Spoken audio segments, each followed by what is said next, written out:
middlemen between the gods, the Chitahuli, the reptiles, and the people. Those bloodlines, in my own research, became the European royal families and aristocracy, and today are the ruling banking, business, and political and royal lines of the world. And the genealogy supports this increasingly.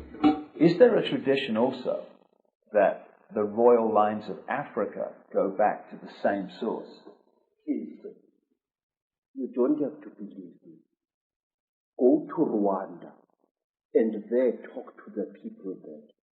They will tell you that the founding ancestors of their dynasties,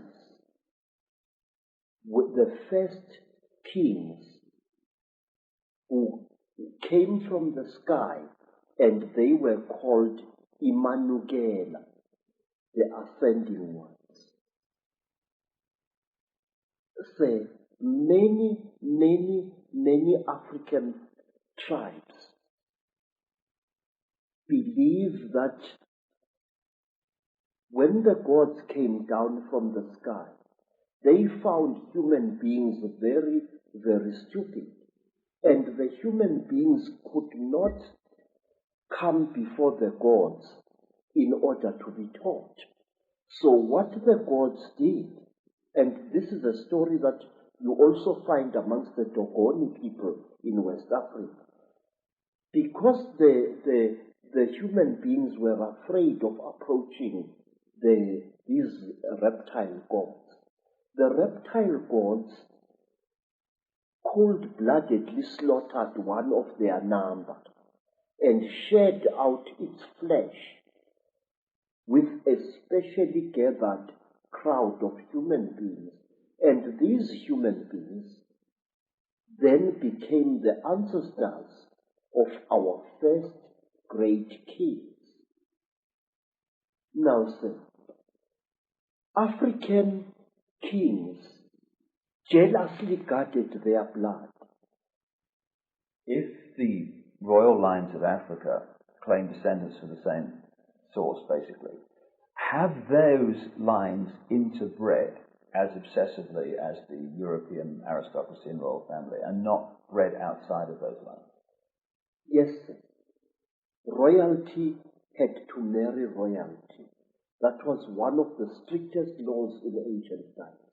Which is obviously where we get the term the divine right of kings from. It's not actually God, it's actually the gods. Yes, sir, yes. Royalty intermarried with royalty. You were not allowed to take a commoner as your senior wife if you were a king. You could take commoners after your senior wife. The genetics has been achieved. Yes, sir. Now, another thing,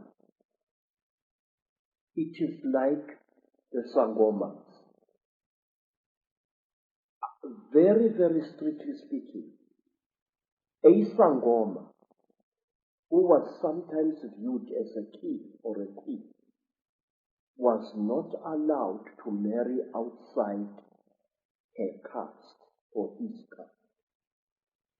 Zangoma had to marry Zangoma, otherwise the non-Zangoma blood would pollute the god blood inside the Zangoma.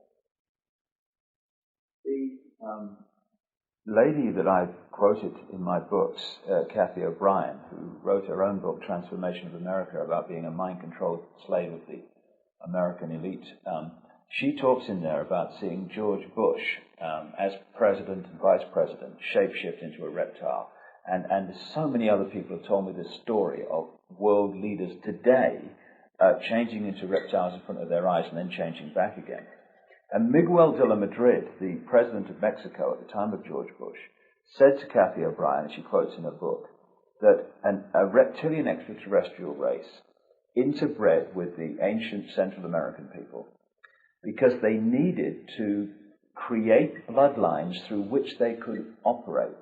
Yes. And he said that these bloodlines were, in effect, today's world leaders. Does it fit with your knowledge, Credo, that the royal lines of the Chitahuli reptilian human interbreeding that become the demigods and the royal families, etc., that they have gone on in Africa, as well as the rest of the world, to become the ruling lines and the ruling people of these countries? Yes, many of them have.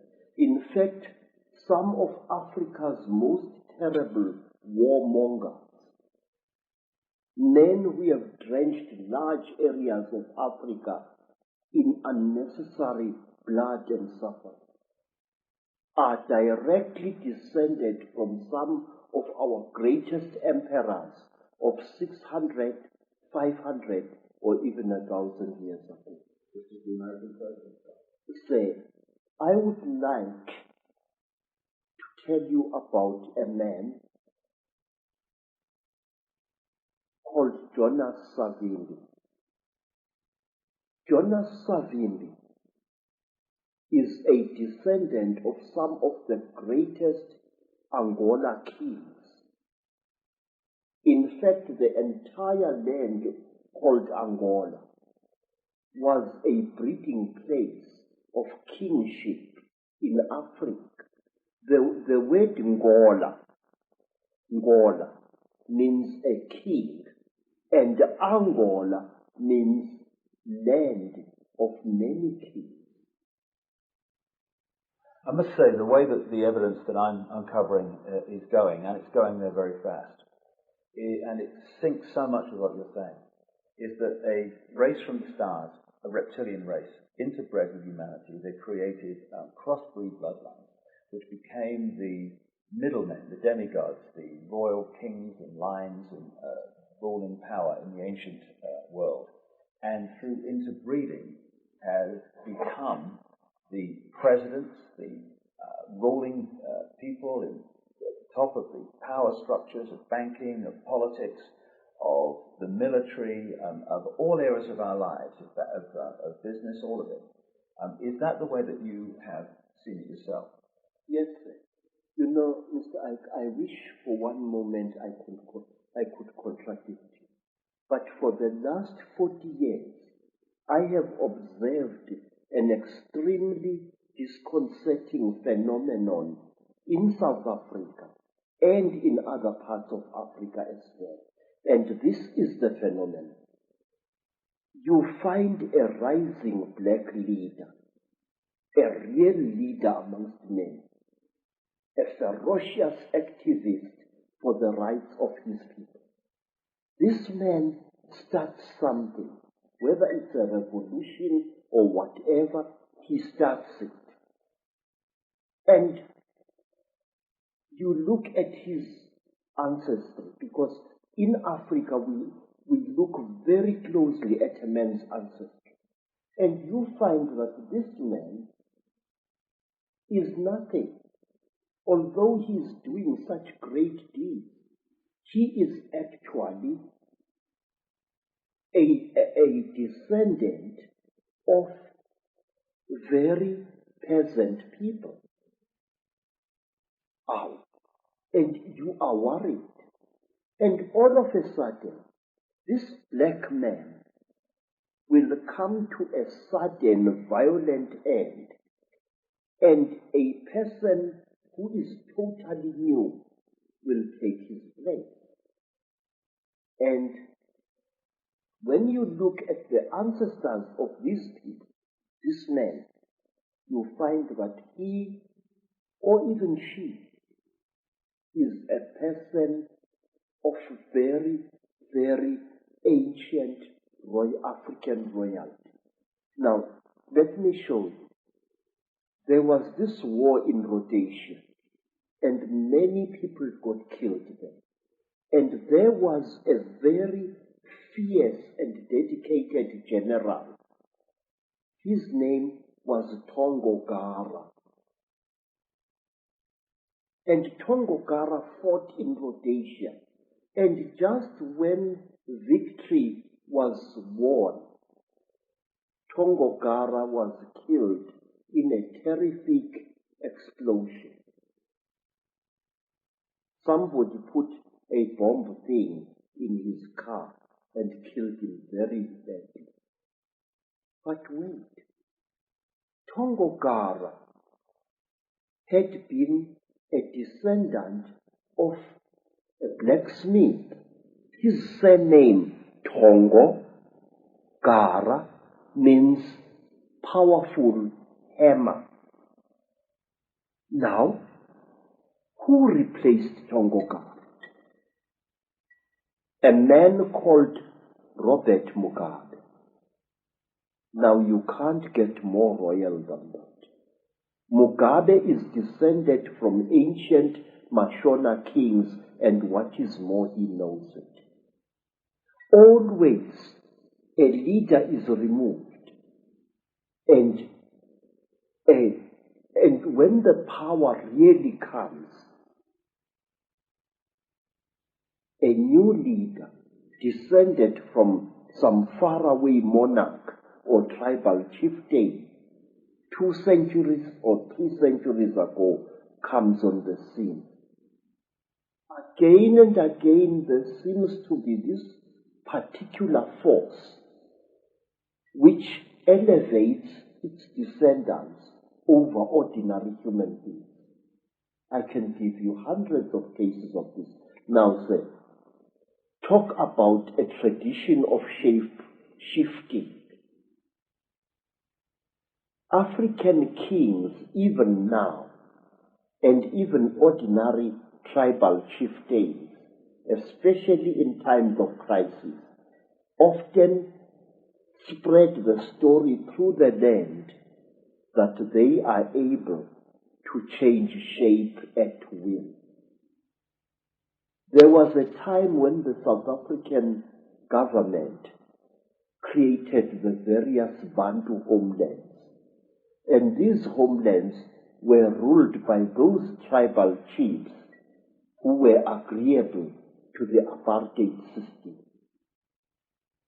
Now, some of these chiefs were very unpopular with the people on the ground, and so to build a charisma around themselves, these chiefs used to tell people that they are capable of changing shape at will. It was spoken about a certain African chief in the Transkei who became one of the first rulers of one of several black homelands there, that one day his enemies were looking for him to assassinate him, and when they broke into his house, they found a huge lion sitting on the floor, and this lion growled at them. And because of that story, because even today word of mouth is a very powerful media of communication in black communities, all enemies of that particular chief left him well alone because they feared his shape-changing powers. The final question on this particular video, Credo, because we've got a lot more to say on others. Why is it that if the Chitahuli are all around us, which I certainly feel they are, and they're operating certain bloodlines, now some people see them shapeshift. That's absolutely without doubt. I mean, so many people I've met all over the world have seen it. Into reptiles and then back again, the George Bushes, the Henry Kissingers, these key people. Why don't most people see it? First of all, I have said to you, Mr. Icke, that we human beings have got a blind spot in our brains, and this is what the Chitauli and other alien nasty boys are exploiting. Look, sir, if we are a crowd and we are standing on a city street, we will see a man suddenly grow an extra arm, and many of us will see that, but will refuse to accept what they see. I have seen people going through severe trauma in train accidents, in car accidents, but they refuse to accept what they went through. I have seen women who have been raped several times, ferociously refusing to admit what